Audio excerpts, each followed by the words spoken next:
Welcome, everyone. I'm ZSun-nee Miller Matema, and we are here in the historic Tolson's Chapel and School. Now, today we're going to be talking with author Emilie Amt. Amt. See how she's correcting me. No, she's an author because she wants it to be just precisely correct. It's okay. She writes about history.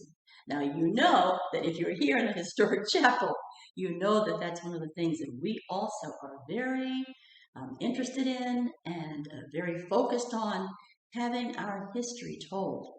Now, you may be interested in history yourself, so if you are, and if religious history or the history of African American churches means anything to you, then we ask that if you'd like to participate or contribute, that you do so through tolsonschapel.org.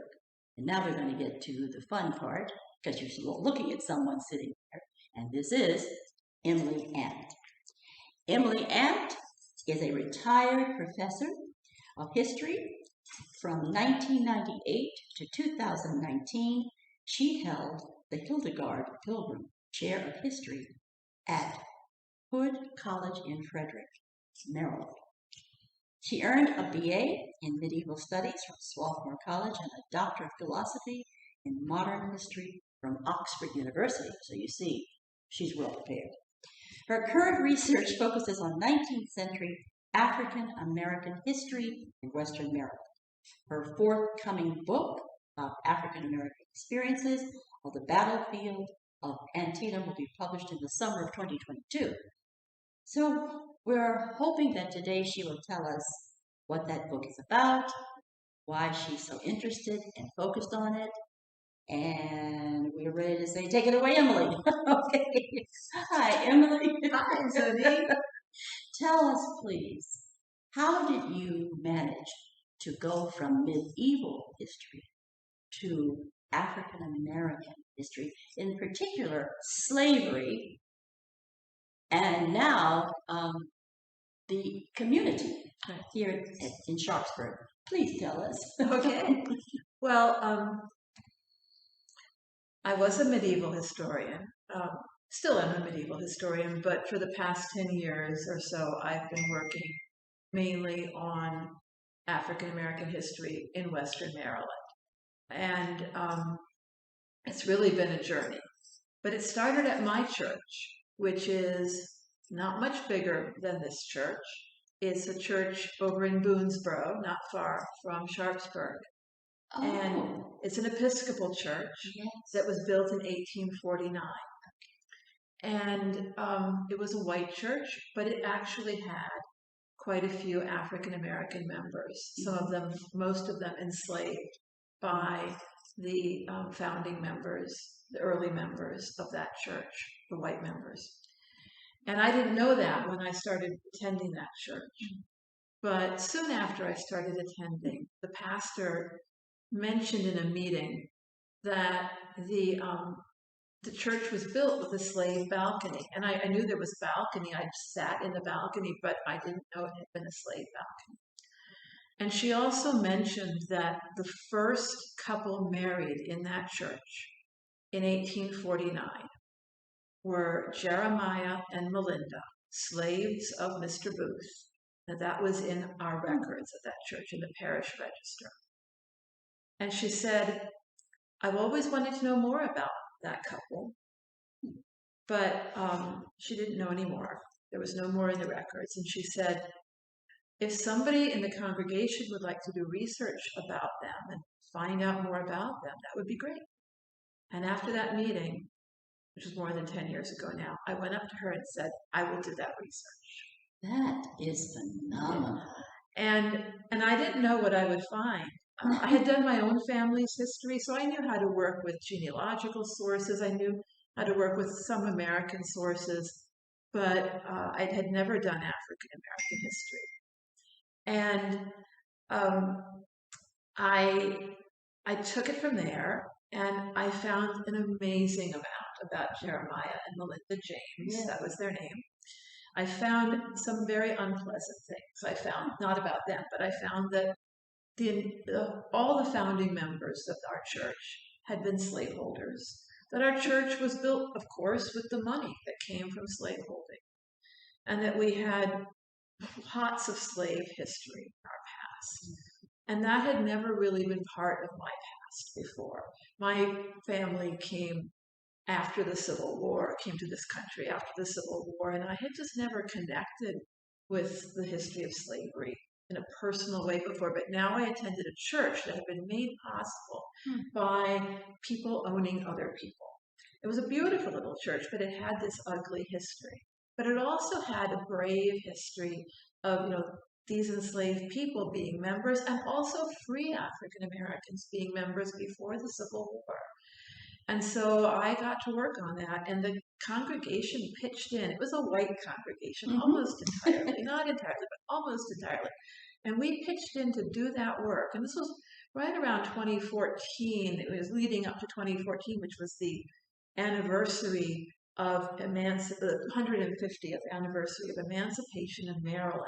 And so the Episcopal Church was really making a push for what they called truth and reconciliation. Yes. And so we rolled our efforts at uncovering our history into that effort. And we wrote the history. I did the research together. We made a committee. We wrote the history. We rolled it into a larger effort. We got historic markers put up, and that effort continued for years. We now have a stained glass window in that church that commemorates the enslaved people who were part of that church. Yes. We held various services that we found graves in the cemetery that no one had known were African American graves, but they had stones and happens so frequently. Yes, and we found out who those people were. We found their descendants living in Hagerstown and connected with them. And for a while, we actually shared the church with an AME congregation in Hagerstown, a small congregation that needed a place to worship, and they worshiped in our church. So we made long-lasting connections through that project, and it changed the life of our church in positive ways. I want to ask you a question. A couple of things that you've said. There's a lot in there. Well, it's hard. It's hard to unpack it. And you're right. Once you get started, there's so much that you've researched, and it all starts coming out. I am interested in the fact that the African American enslaved people, if I'm following what you said, were the ones responsible, or profit from them somehow was responsible for the building of the church. Did I hear that correctly? Well, yes, in the sense that the white people who gave money to build the church were slaveholders. Oh, I see. And so their wealth came from owning and buying and selling Black people. Well, in part. Well, because that's one thing that I learned, and that is that when there is a slave plantation, that the money that comes from that doesn't just profit the owners of the plantation, but it builds factories and shops, and the entire town really benefits from it. So when people say, well, I didn't hold slaves, what you want to tell them is, no, you certainly didn't. But the money from that plantation was used to give you a livelihood that you passed down to your children. The other thing I wanted to ask you about was, you want to say? Yeah, and I want to say that point is so important because, especially in a place like Maryland, where slave owning was in Western Maryland and places like Baltimore, where enslaved people were not always on plantations. They worked in iron furnaces, they worked in mills, they worked in factories, they worked in shops, they worked in warehouses, they worked in private homes. And so they worked on small farms. Most people in Western Maryland, most enslaved people, worked in small settings where there were just one or two or four or five enslaved people. They weren't on these big, Tara-like settings. They were in little groups, but there were a lot of them. And so they were contributing to the economy, being forced to contribute their stolen labor to the economy in a huge number and variety of settings. and yet they were an important part of the economy. That's right. Yeah, they were. And their labor was a variety of labor all over the place. Sorry, and you're No, sorry. listen, you're the guest author. I'm just, I didn't want to cut off your other point. No, well, the other point was that, like here, I wish we could turn the camera around. We cannot. But if we could, you would see that here it tells us there's a balcony. Mm-hmm. Now, this was built for an African American, or after the Civil War. After the Civil War, or as they might have said at the time, the colored population. Mm-hmm. And they did say that. They did say that. But there were other white churches that did allow African American congregants, I guess, because they weren't really full time, I guess, to come into the balconies and I guess up and out of sight. But know, but this is what happened. So I want to know, what do you know about that? I do. To tell you. Yeah. So before the Civil War, all across the South, Black people worshipped in what we think of as white churches. And they weren't fully equal members. And they often sat in a segregated area at the back or in a balcony or on one side, but often at the back or in a balcony if there was a balcony. Balconies were built for them. And the balconies were so important because often in the balcony, they were up out of the sight of the white people in the church. And so that balcony, although it was meant to, segregate them and keep them, out of sight, and because they were second class or third or fourth class people and congregants, it actually allowed them a certain amount of, dare I say, freedom, because they were not supervised usually in the balcony. They got to come together, especially in a place like Washington County, where they were separated a lot during the week. Families were even separated. Husbands and wives often didn't live together. The father was separated from his children often, but at Sunday service, they might be back together. They might see their friends and family that they didn't get to see much during the week. And so up there in the balcony, they formed this worshiping community. And they actually, looked down on the white folks. And they were together and a little bit private. And so there they are in this, emotionally intense worship atmosphere, and they were together. And that, in a way, some scholars have argued, was one of the cradles of Black churches. Now, they also had Black worship experiences, often outdoors, as you know. And there were in Black, in Washington County, there were Black churches. In Hagerstown, there were at least 2 before the Civil War in this county. But many Black people worshipped, maybe had to worship in the white churches. And so, they had these balconies and little communities up there. And after the Civil War, there was an exodus of Black people from the white churches as they were free now to go form their own self-governing churches. And they mostly did that. But they had formed these groups first in the balconies. And I think you're right. And I'm proud to say that my great-great-grandfather was one of 5 men who did just that, who came together and actually held some type of organizational convention so that the church could discuss this issue. And they were the ones who began, or chartered, I guess, I don't know if that's the correct term, but they were the ones who began the African American churches, Methodist churches. And I'm very proud of them. Robert Henry Robinson. So, okay. And I think that when I think about what happened, I think also about how, at least in Alexandria, I know this is not Alexandria for me, I'm sure there was the same experience here, is that they were not even allowed to come in on Sundays. They had a minister, this was an Episcopal church, I think they had an Episcopal priest, come in and help them with their worship, the ceremonies that were required, such as weddings and baptisms and whatever. They came in the evening. They had a different pastor, a different priest that would come in the evening to help the poor little colored people, And so and it wasn't just. I mean, partly there was a lot of white condescension and that attitude that you mentioned, but also there was a sense that African Americans were dangerous and needed supervision for that reason, especially after Nat Turner's revolt.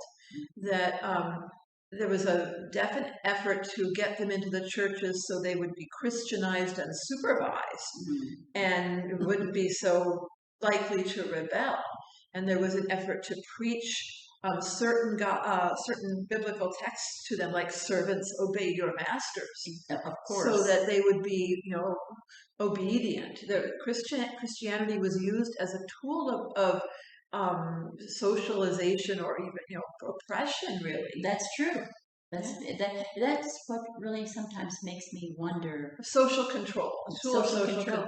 And it makes me wonder the true value of religion to the African American population, the Christian, should say, because there were things that they learned in the church. We know that. We talk about that at Tolson's, the ability to speak, oratory skills, community, bringing people together. They could fundraise, they could hold festivals, they could do all of these kinds of things, such as Christina Watson.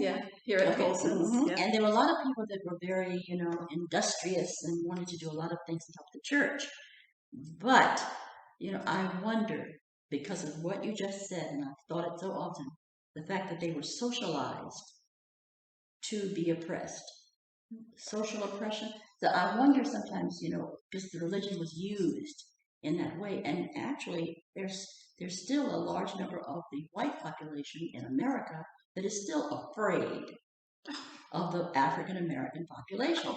And, and there wasn't even there were certainly more people to rebel other than Nat Turner, but we don't really hear it. You know what I'm saying? Yeah. So this happened, and I guess I just want to ask you, what you think, because it was Thomas Jefferson who said that he feared that at some point there was a bell ringing in the woods, and that at some point, in other words, whites would have to pay atonement for what they had done. Yeah, and we never really have we? Well, I don't know.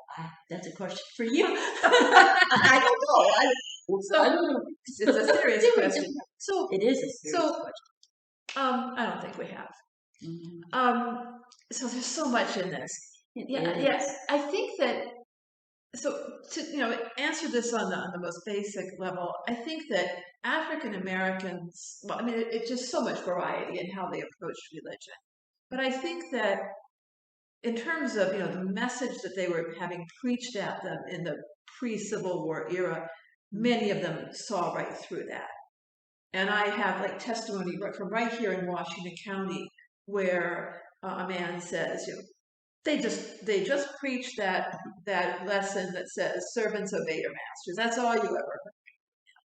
And so and there's other testimony from across the South that says that. So they were onto they were onto it. They were onto it. Yeah, they were. I'm glad to hear that. And yet there's so much resilience. They came to church, and that was in the sermon specifically aimed at Black people, the ones in the missions to slaves, the ones in the Black Sunday schools that whites started up.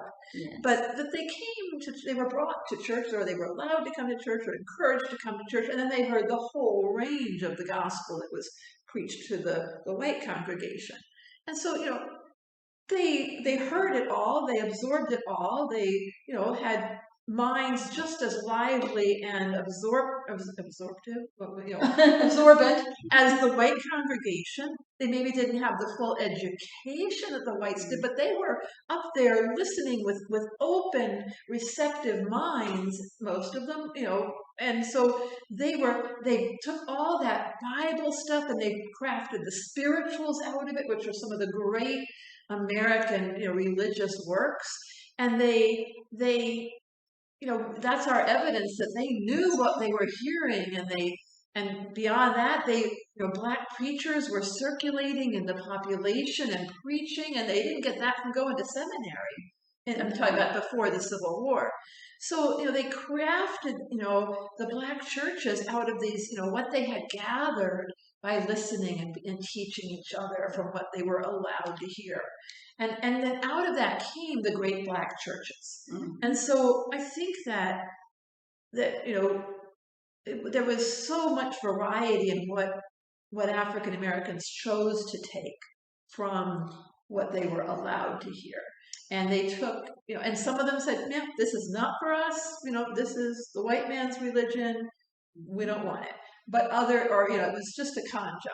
But others said, this is the religion for us. And there is this beautiful Black church or churches that have endured to the present day.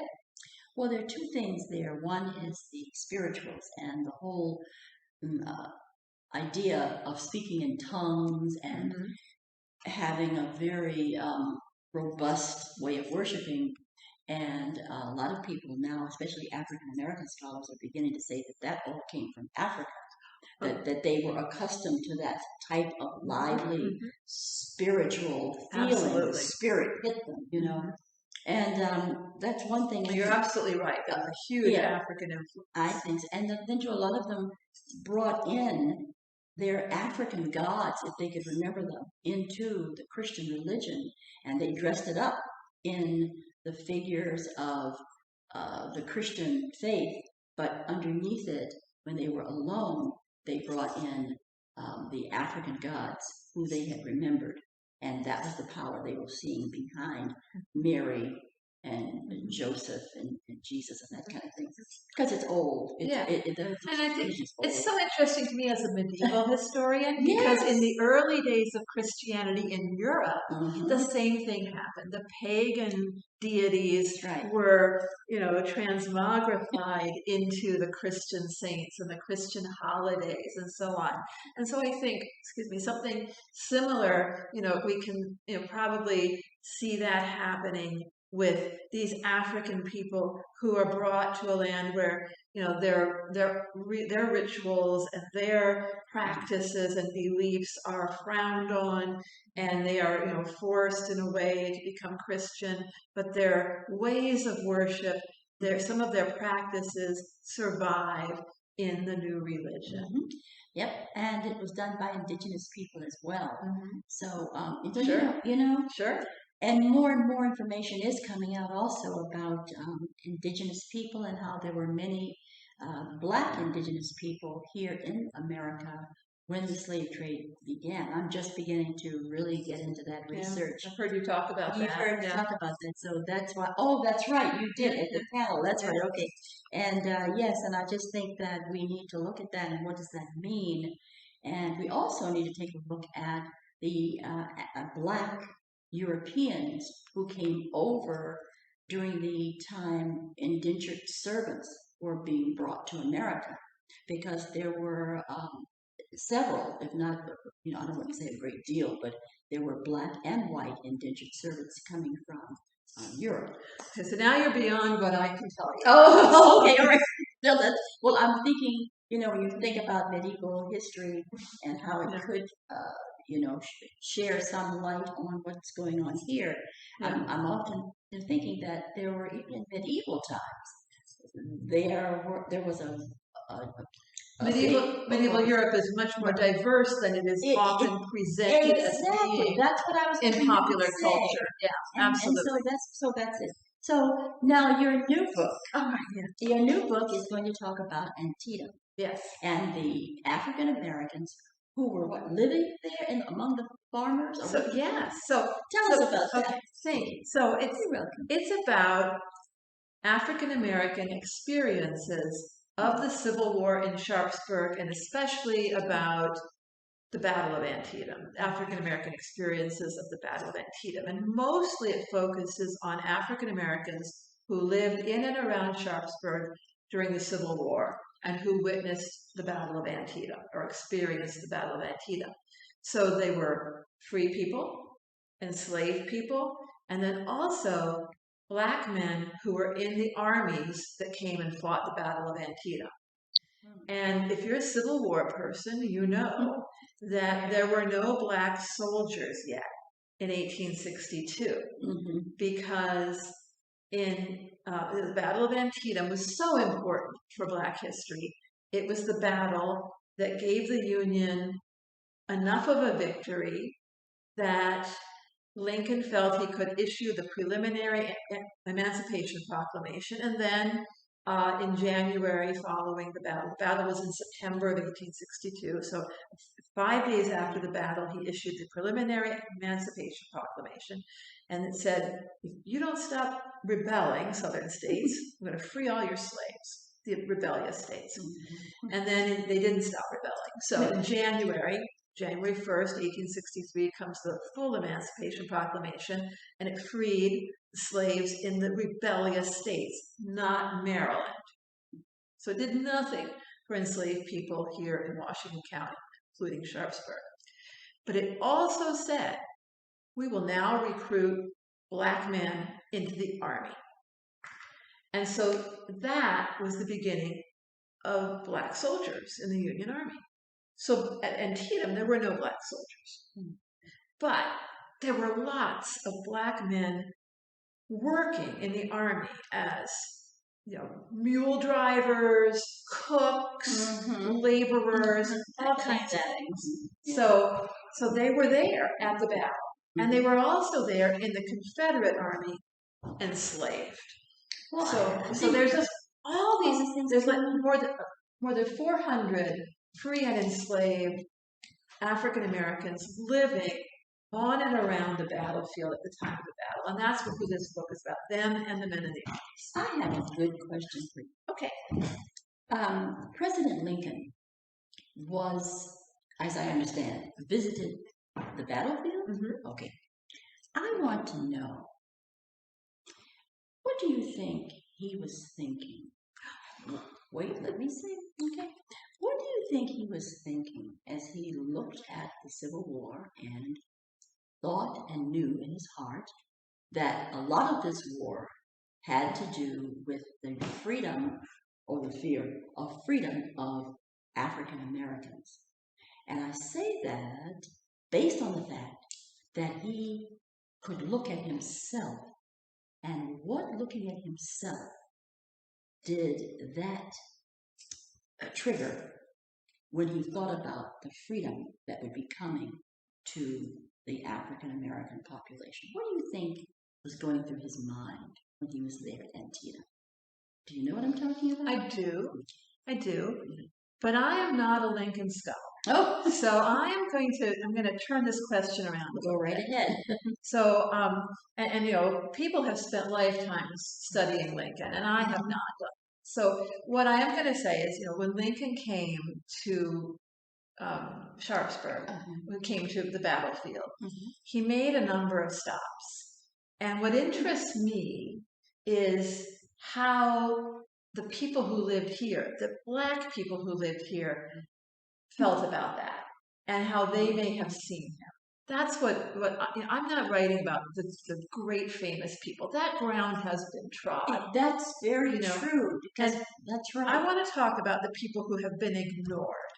And those, with Antietam, very little has been ignored. There's been a long-standing industry of writing about Antietam, right? And people are still finding things to write about, Private Jeremiah Smith in the whatever unit. Exactly. But I'm not really looking at that. I'm looking at people who really have been ignored. I'm looking at Jane Sinclair, whose picture is here on the wall, right over there, the middle picture on the wall there. Jane Sinclair was almost certainly enslaved at Mount Airy, which is a big house and a farm to the southwest here, right outside of Sharpsburg. And she had been born into slavery. Her father was enslaved, her mother and sister were enslaved, but her father was freed by one enslaver, and then he bought Jane's mother and sister out of slavery, but somehow Jane got left behind. We don't know why. I have some theories, but Yeah, okay. Jane was left behind. And then, and this was another farm, but eventually Jane was, I think, taken to Mount Airy by her mistress. When her mistress remarried, she married the master of Mount Airy. And Jane grew into a middle-aged woman, and then the Battle of Antietam happened, and there was Jane, a slave at Mount Airy. And Mount Airy became a big field hospital right after, at the end of the battle. Yes. Huge field hospital. There were Confederate soldiers being treated there, Union soldiers, and it was the headquarters of General John Porter, who was one of the generals at the battle. And Lincoln came to visit Mount Airy when he came on his tour of the battlefield after some time after Antietam. And we have a description from the little white daughter of the white family at Mount Airy, the Grove family. And she says he rode up to the house on his horse with his tall stovepipe hat, and we could see him when he got off. And I remember the little girl, white girl says, I remember him standing in the front door under the fanlight of the front hall. And I think that's probably what Jane saw too, Jane Sinclair. She would have seen this. She would have seen Lincoln ride up, and she would have known that 5 days earlier, a week earlier, he had signed the preliminary Emancipation Proclamation. And Lincoln walked all over Mount Airy. He visited with the Union soldiers and the Confederate soldiers, and Jane and the other enslaved people saw him there. Well, that's my point. So that's the experience I want to get into this book. Right. I'm trying to get into this book that, for the enslaved people, they saw Lincoln. They saw Lincoln. They knew that he was someone who was, trying to, they, in their minds at least, was willing to free slaves. He wasn't freeing them, but I don't know whether they had a full understanding yet of what the Emancipation Proclamation said, but they were excited probably about Lincoln as a potential emancipator. And he went to numerous stops around the county, well, half a dozen maybe, and at each stop it says large crowds of people greeted him. Those crowds were not just white. And those crowds would have had black people in them too. And they probably had never seen him because this was before the days of internet, just so you know. Absolutely. And so the only way you could see him is through photographs. Right.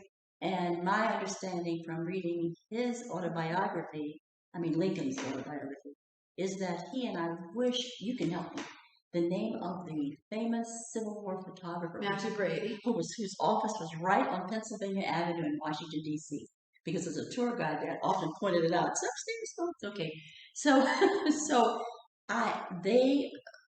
Lincoln says they both chuckled at the fact that they were changing his image so that people who had never seen him I don't want to say would be offended, but that they would be able to accept the image. They changed his color, they changed his hair, because he described himself as being tall, which he was tall. Very tall. Very then he did say, I remember he said he had wrinkles. I've forgotten that part. Well, anyone would say that. Believe me, I'm beginning to understand. You never say that as you get older. But anyway, and he said that he was dark.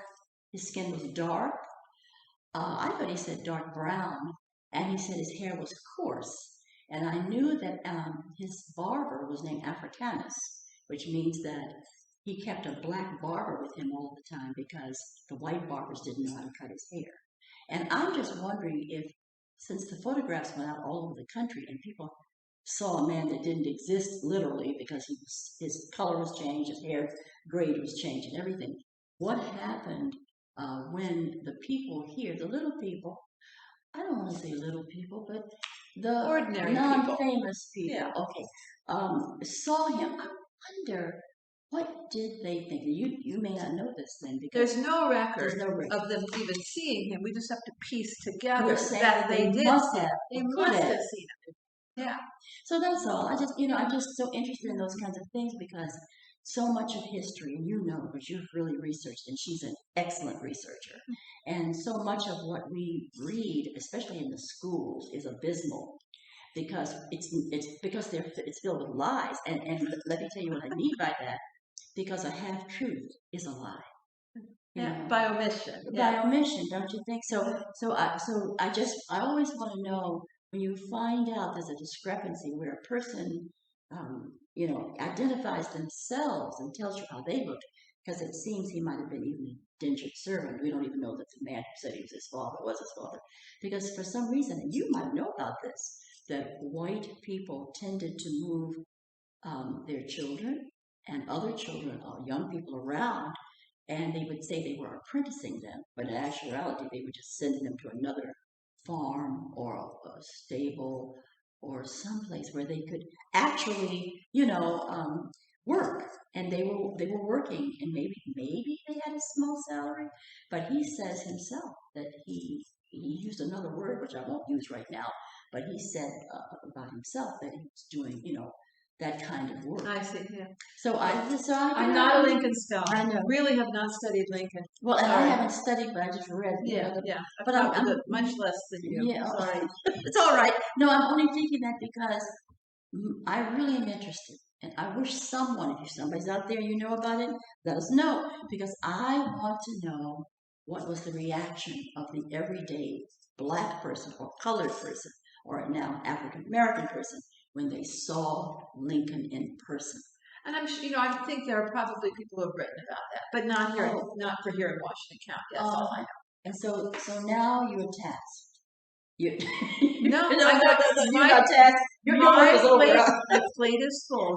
I'm so sorry. You can't take another assignment? No, not right now. Oh, my goodness. Okay, that's all right. But I'll tell you one thing. We're really very, very happy that, first of all, that you joined the board. By the way, she is a board member of Tolson's Chapel. And so we're very happy that, she's here and that she can inform us of what she does. She takes it very seriously. I can tell you that because you can see she won't take another task. So she's very busy. Okay.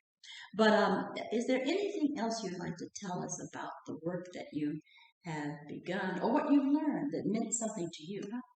Well, probably lots of things. It means a lot to me.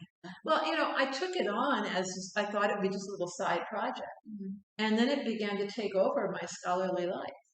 And it's what I do now. I've published on it. I'm writing another book, which I put aside for this one. This is sort of my quick book. Okay. But I'm writing another book on the history of slavery in Washington County. And that's needed too. Yeah, right. So, there's so much that needs to be done. Now, I would like to talk a little bit about audience. Yes. Because, I think that when I'm writing, I'm always conscious of who am I writing this for? And this brings us to the question of race, because I write sometimes, I think, I'm writing this for, who am I writing it for? I think I write mostly for with my mind for a local audience. I think people in Washington County need to know this, but I think I'm partly writing it for the white folks like me who didn't know it and sometimes are resistant to it or make assumptions that slavery wasn't here or it wasn't that bad. People were nice to their slaves, that kind of stuff. That's kind of what I understood when I came here. Yeah, I got that believe that. But I also have found that when I talk to Black audiences, that they also don't really know this, and it's much more personal for them. And that is, also part of my mission. It's a restorative history that I have sort of taken on. I didn't really expect it to hit that chord. And I can't, everybody is different. Yes. Every audience is different. Every audience member is different. But some of the most rewarding work I have done has been for individuals who have said, can you help me find my grandfather?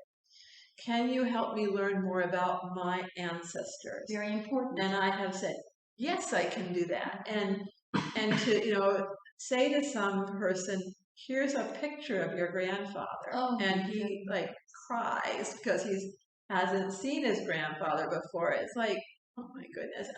And I forget as a professional historian that history can have that powerful personal impact.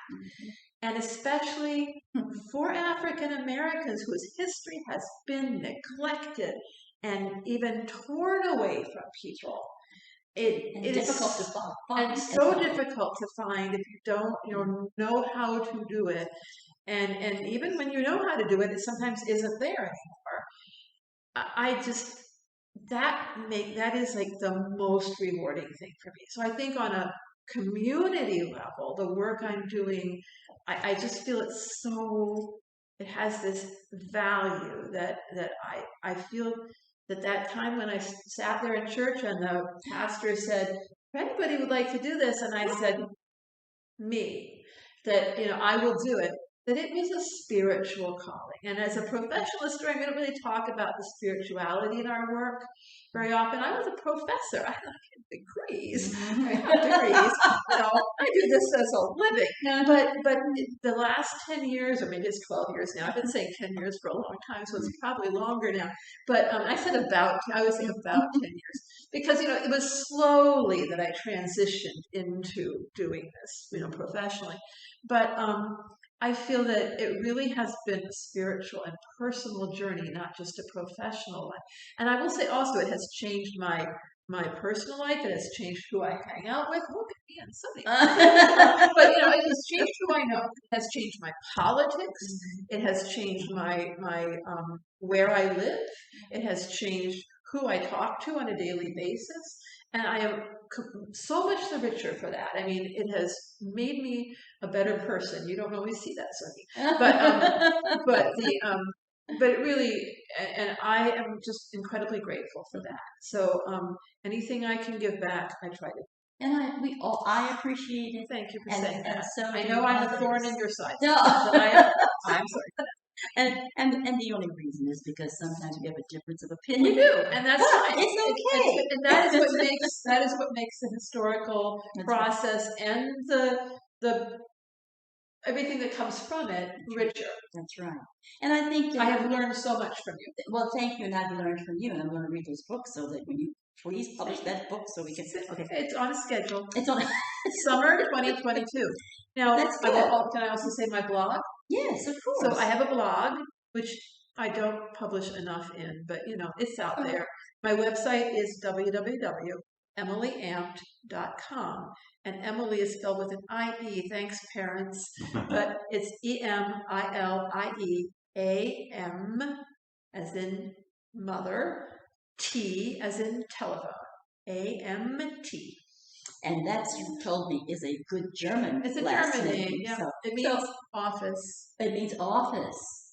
Like Postamt is the post office in Germany. Okay. Crazy enough. So here you are. The Dunkert Church is right down the street there and down the road. See, I was born not in a country setting, so you're not talking about street, but right down the road and near Antietam.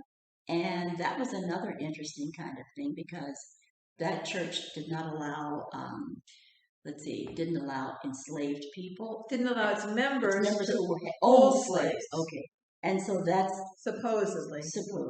Well, okay, so we hopefully don't. But that, okay. So, and you're right, there was a church, a hospital there during the Civil War. There were hospitals. After Antietam, there were hospitals everywhere. And in the black churches, too. Mm-hmm. Of course, I guess that would make sense. They should have, done that, but, So I really, I've been a reenactor of Civil War since the early 1990s, and I'm really thinking, every time I think, well, haven't we talked enough about war? Uh-huh. Then I learn something else, and I think, no, people need to know this too. And I guess that's just the way it is, but what do they say? We don't need to study war no more. Mm-hmm. And I would love to talk about the ways of peace. Mm-hmm. But I guess seemingly we can't get there. I know. If you had told me 10 or 12 years ago that I was writing a Civil War book, I would have said, you are crazy. I know. Civil War, no. Because, and we just keep, and that all we do when we talk about it is we once again reorganize the minds, so that people begin to see two divided sides. But somehow we have to use that war to prove something more than that. And I guess we leave it up to writers like you, research and come up with ways to find peace within the structure of the war by interviewing, as you say, everyday people. Yeah. Because they are the ones who had to live through it. Mm-hmm. I think that, the usefulness of a book like this is that it really is about something no one has written about before. I mean, that's the only reason I wrote it. I'm not re-examining something that someone has written about before. These people have not appeared in books or have not appeared this way in books, and many of them have not appeared in books. Some of them have, but most of them have not. And this story has not been told in a book or articles before. These stories have been essentially lost. Mm-hmm. And I think the story of Antietam has only been told from a white perspective. And the Black experiences were erased from the written record. And so our view of this battle, which was crucial for Black history in America because of the Emancipation Proclamation, was a distorted story because it left out Black experiences. So it's time to know those experiences. I think it's one of the most important things is to bring out the stories of people who, as you've said, are often left out of the history books. That was something I said I was dedicated to in my own family. Mm-hmm. And so far, is this wood? Knock on wood. I have been able to do. And I think that's what we all must do. So I'm charging all of you who are listening. It's fun to listen, but now you need to apply some of the things you heard here. And please do look into the history of your families and make sure that they are not forgotten, that they find their way in a history book somewhere in a bookstore near you. So that's what we want to do. Yeah. And there is nothing more exciting, I think, than doing your own family history very true. And finding your people. That is just such a thrill. It is a thrill. You're right about that. If in fact you don't wear yourselves down, because believe me, you will. But anyway, but it's always happy in the end, just as you said. Sometimes. So, Emilie.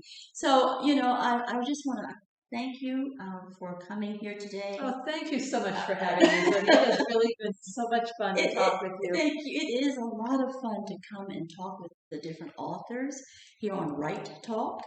And we're going to be back again with another author, and we're going to see where that journey takes us. But in the meantime, if you enjoy this type of programming, please consider contributing and joining us. And if you'd like more information, if you want to know where to contribute, please go to tolsonschapel.org. So this is ZSun-nee Miller Matema saying goodbye for this particular edition of Right Talk, and we'll see you again soon. Thank you, Emilie, again. Thank you, ZSun-nee.